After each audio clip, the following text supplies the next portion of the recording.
Baik, sebelum kita masuk pada pembelajaran, kita mau berdoa seperti yang sudah kita laksanakan sebelumnya. Pada kesempatan ini, kira-kira siapa yang bisa dapat memimpin kita dalam doa? Silakan, Pak.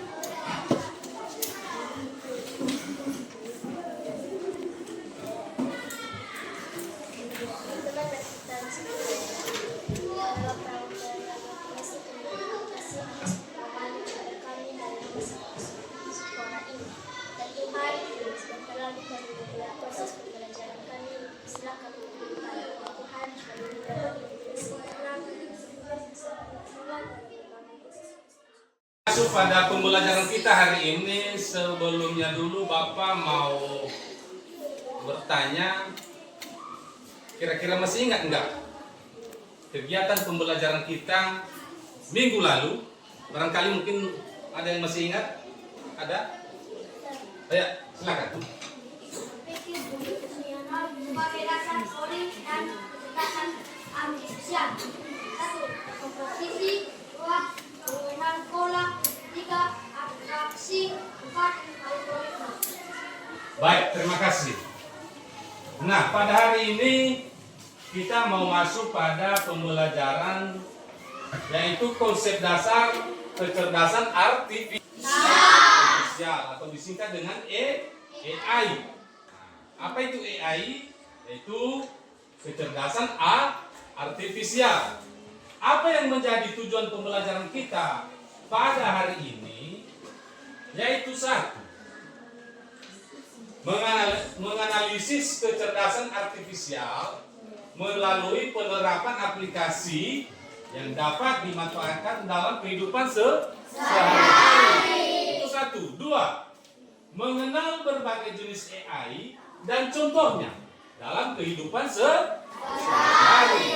Yang ketiga, menyadari dampak positif dan tantangan yang ditimbulkan oleh AI. Ini saya mau bertanya, apakah anak-anak pernah mengenal aplikasi ini? Apa namanya? Ini aplikasi YouTube. Apakah pernah menggunakannya? Baik. Selanjutnya, aplikasi ini juga pernah menggunakan? Sudah. Apa namanya aplikasi ini? Ini namanya Google Maps. Selanjutnya, aplikasi ini pernah juga mengenal? Apa namanya? Ini namanya Google Maps. Nah, mari kita membahas satu-satu apa dampak dan apa juga kegunaan dalam kehidupan sehari-hari dari ketiga aplikasi yang sudah kita lihat. Yang pertama, yang menjadi manfaat dan penerapannya untuk aplikasi YouTube ini yaitu 1.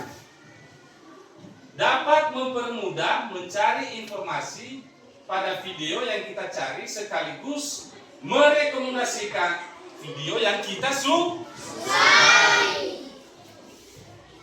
Yang kedua, Google Maps. Manfaat dan penerapan Google Maps dalam kehidupan sehari-hari yaitu 1.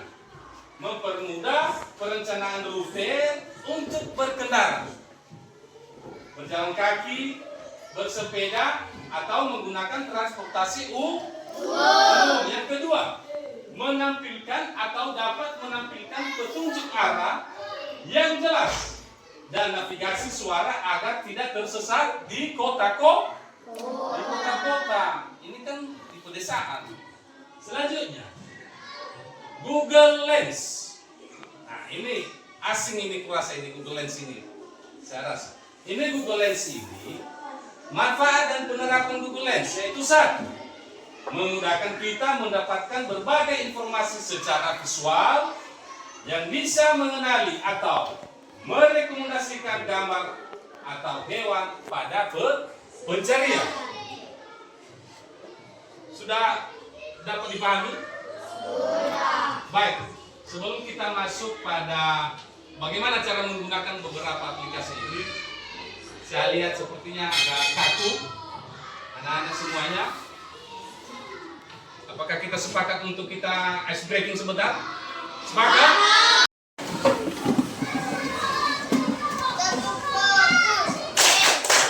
Melihat, mendengar, mengingat, fokus. Baik, terima kasih semuanya. Tadi ini aplikasi Manfaat dan penerapannya juga sudah kita Bagaimana kita untuk dapat menggunakan aplikasi YouTube ini? Apakah di rumah masing-masing ada handphone? Ada yang ada juga yang tidak.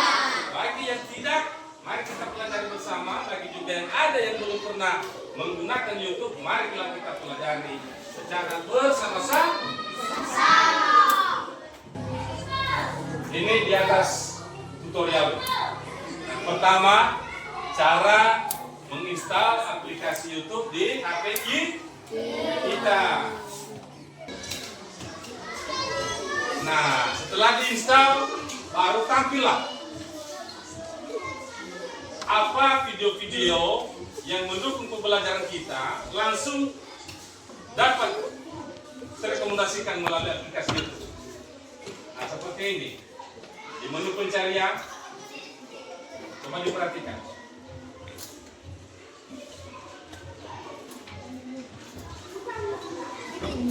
Nah, kira-kira begitulah cara menggunakan aplikasi YouTube. Selanjutnya, apa? Google Maps. Perhatikan ya, tutorialnya. Ini tutorialnya.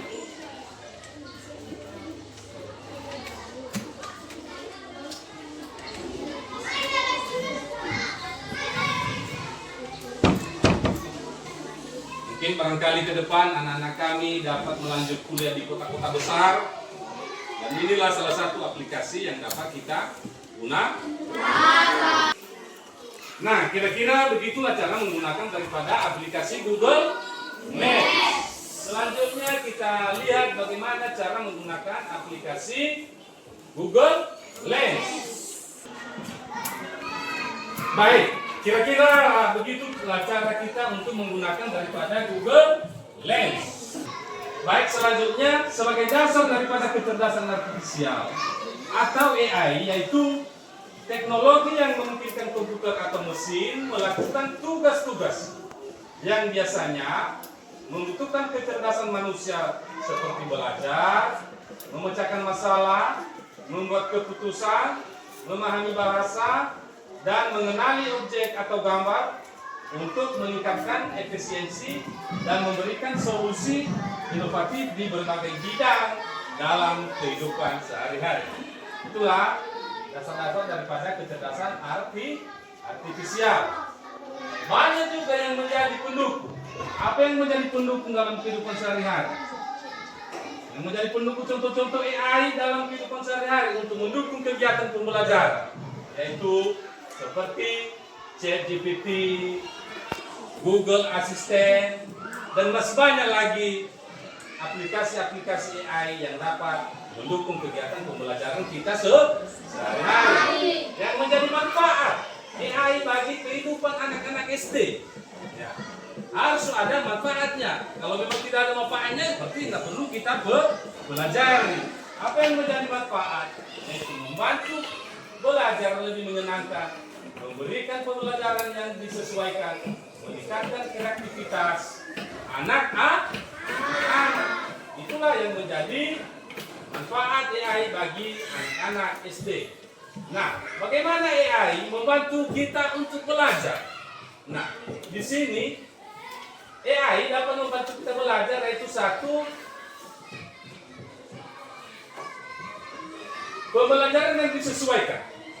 Dengan kehadiran AI, semua pembelajaran yang kita inginkan, yang kita cari melalui aplikasi AI dapat tersesuaikan. Contohnya, mencari tugas-tugas matematika, tugas PJOK, dan begitu banyak tugas-tugas yang lain dapat disesuaikan melalui aplikasi AI. Kedua, memberikan umpan balik langsung. Nah, ini dengan kehadirannya AI juga dapat memberikan kita pemantik-pemantik dalam kehidupan sehari-hari. Yang ketiga, bisa kita belajar kapan aja. Di pagi hari bisa kita buka AI. Di siang hari setelah pulang sekolah bisa juga kita buka. Di saat malam sebelum tidur bisa juga membuka AI. Yang keempat, membuat anak dengan kebutuhan khusus. Mungkin di sekolah kita masih belum ada teman-teman yang berkebutuhan khusus. Tapi kalau di sekolah lain mungkin ada 1 sampai 2 orang yang berkebutuhan khusus. Nah, dengan kehadirannya AI dapat membantu teman-teman kita yang berkebutuhan khusus. Bapak mau ajak kita untuk berbagai kelompok, dibagi menjadi 4 kelompok. Ya, tolong mejanya dan kursi digabungkan menjadi 4 kelompok. Sekarang, 1, yang tengah 2 dan 3 dan yang sudut adalah kelompok 4. Ini kelompok 1. Kelompok 2, 3, dan kelompok 4. Nah, di lembar diskusi kelompok, Bapak sudah buat beberapa pertanyaan seperti yang ada di layar dan seperti yang sudah kita pelajari tadi. Ya, mungkin kalau memang kita dapat menganalisis apa yang sudah kita pelajari, maka apa yang menjadi pertanyaan pada diskusi kelompok bisa kita menyelesaikan secara kelompok. Mulai dari sekarang. Belajarlah, belajarlah, belajarlah, belajarlah, belajar sampai kau pintar. Belajarlah, belajarlah, belajarlah, belajarlah, belajar sampai kau pintar.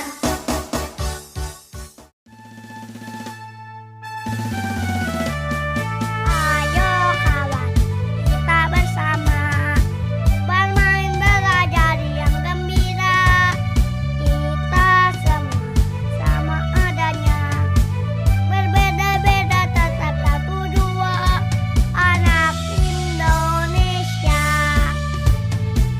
Bermain belajar bersama tanpa memandang berbeda, warna suku ras dan agama, anak yang merdeka.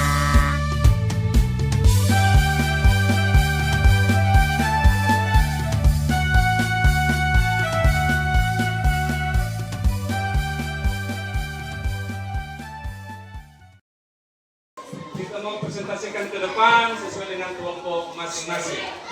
Barangkali semua kelompok sudah pada siap? Siap. Siapa yang lebih cepat siap? Kelompok 3. Silakan kelompok 3 tampil ke depan. Semuanya.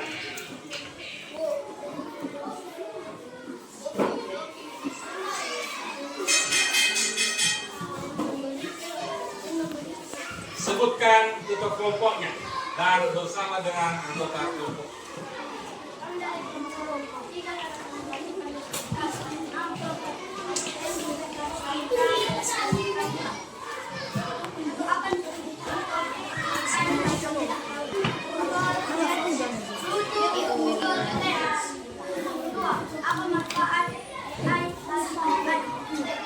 Bisa menegakkan tugas-tugas dipas atau tiga, bagaimana AI kita belajar dengan menggunakan beberapa aplikasi.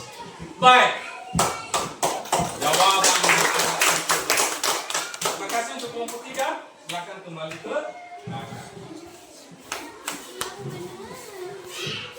Setelah kita mempelajari dari 3 aplikasi AI yang sudah Bapak tampilkan tadi di atas, mungkin ada beberapa dampak dan juga tantangan dalam kehidupan sehari-hari untuk siswa-siswi kami yang ada di ruangan I. Maka dengan itu, pada khususnya untuk aplikasi YouTube, yang menjadi dampak positif saat menggunakan aplikasi YouTube yaitu satu, membantu proses belajar. Nah, yang mana pada saat membantu proses belajar yaitu ada beberapa bagian juga yang sangat penting, yaitu banyak video edukatif yang menjelaskan beberapa materi pembelajaran secara menarik dan juga mudah untuk dipahami. Yang kedua, anak bisa belajar membaca, berhitung, bahasa Inggris, sains, dan lainnya melalui video interaktif. Nah, itulah kelebihan atau dampak positif saat kita menggunakan aplikasi YouTube. Ini dampak positif. Apa yang menjadi dampak negatif saat menggunakan YouTube? Yaitu satu, terlalu lama menatap layar handphone, maka apa yang terjadi? Yaitu satu, mengganggu waktu belajar siswa. Terlalu layar menggunakan HP, lama menggunakan HP, maka dapat mengganggu waktu belajar. Yang kedua, mengurangi waktu bermain fisik dan interaksi sosial. Itu dampaknya. Yang ketiga, menyebabkan kelelahan mata atau gangguan tidur. Makanya, kalau saat tidur, jangan menggunakan kalau sudah tidur, jangan main game di HP. Inilah dampak. Yang selanjutnya, yaitu yang menjadi dampak positif saat kita menggunakan Google Maps, yaitu satu, sangat mengenal letak geografis dan juga peta. Yang mana di situ, yaitu satu, membantu siswa memahami letak perkotaan, negara, sungai, gunung, dan tempat-tempat terkenal lainnya. Selanjutnya, juga membantu pelajaran IPS atau ilmu pengetahuan sosial secara visual atau interaktif. Yang ketiga, digunakan untuk menjelajahi lingkungan sekolah, rumah, atau tempat-tempat umum secara virtual. Itu dampak daripada Google Maps. Yang menjadi dampak negatif Google Maps yaitu satu, terlalu bergantung pada Google Maps bisa membuat anak tidak berusaha menghafal arah atau lokasi secara alami, sehingga keterampilan orientasi mereka tidak berkembang. Nah, sekarang di kota-kota seperti di kota Gunung Stoli udah bisa menggunakan Google Maps.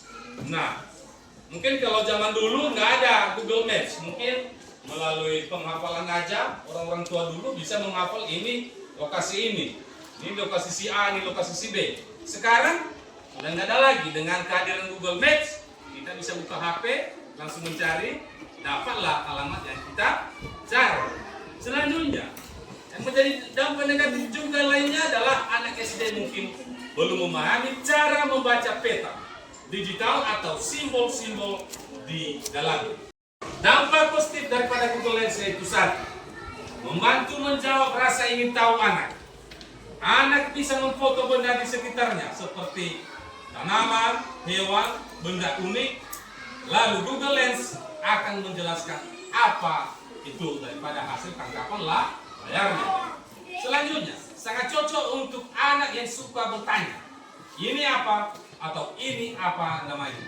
Itu daripada Google Lens. Contohnya, Google Lens, misalnya kalau kita buka aplikasi Google Lens, kita ambil foto benda ini, maka kita langsung melakukan pencarian, maka tampillah beberapa referensi benda seperti ini. Maka kita tahu apa namanya benda ini dengan menggunakan aplikasi Google Lens. Selanjutnya, juga Google Lens bisa digunakan untuk memindai buku atau gambar atau objek belajar, lalu mencari informasi tambahan secara otomatis. Mungkin buku-buku mata pelajaran seperti yang sudah kita gunakan sebelumnya, bisa kita menggunakan Google Lens. Kita cari referensi apa yang sama dengan mata pelajaran yang kita gunakan hari ini. Nah, apa yang menjadi dampak daripada Google Lens yaitu satu, menurunkan kemampuan berpikir mandiri. Nah, itu dampaknya. Karena otak kita tidak lagi berpikir, karena kita dengan menggunakan Google Lens. Inilah hadir Google Lens. Kenapa? Ngapain saya harus berpikir? Itulah efeknya, dampaknya. Kalau kita keseringan memakai Google Lens. Selanjutnya, yang menjadi dampak selanjutnya itu potensi digunakan untuk menyontek. Nah, ini bahaya ini bagi siswa.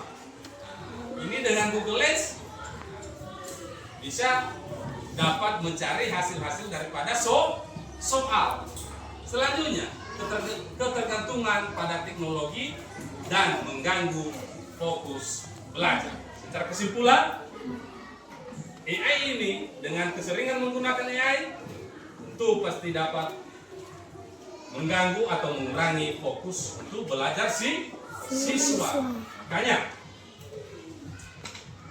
nah, yang menjadi ringkasan pada pertemuan kita, AI adalah teknologi yang memungkinkan mesin untuk berpikir dan belajar seperti manusia, seperti yang sudah kita pelajari pada pembelajaran sebelumnya. Yang kedua, ada berbagai jenis AI, yaitu YouTube, Google Maps, Google Lens, yang digunakan untuk tugas-tugas yang sangat spesifik. Yang ketiga, dampak positif AI termasuk efisiensi dan kemudahan, sedangkan dampak negatifnya terkait dengan pergantian pekerjaan dan juga masalah privasi. Nah, pada pertemuan ini sudah mau kita akhiri, dan seperti yang sudah kita pahami bersama, aplikasi Google YouTube dapat membantu siswa untuk mencari pembelajaran di sekolah. Bisa kan? Apakah aplikasi Google Maps bisa menyesatkan kita pada saat kita mau jalan-jalan ke kota? Itu tidak.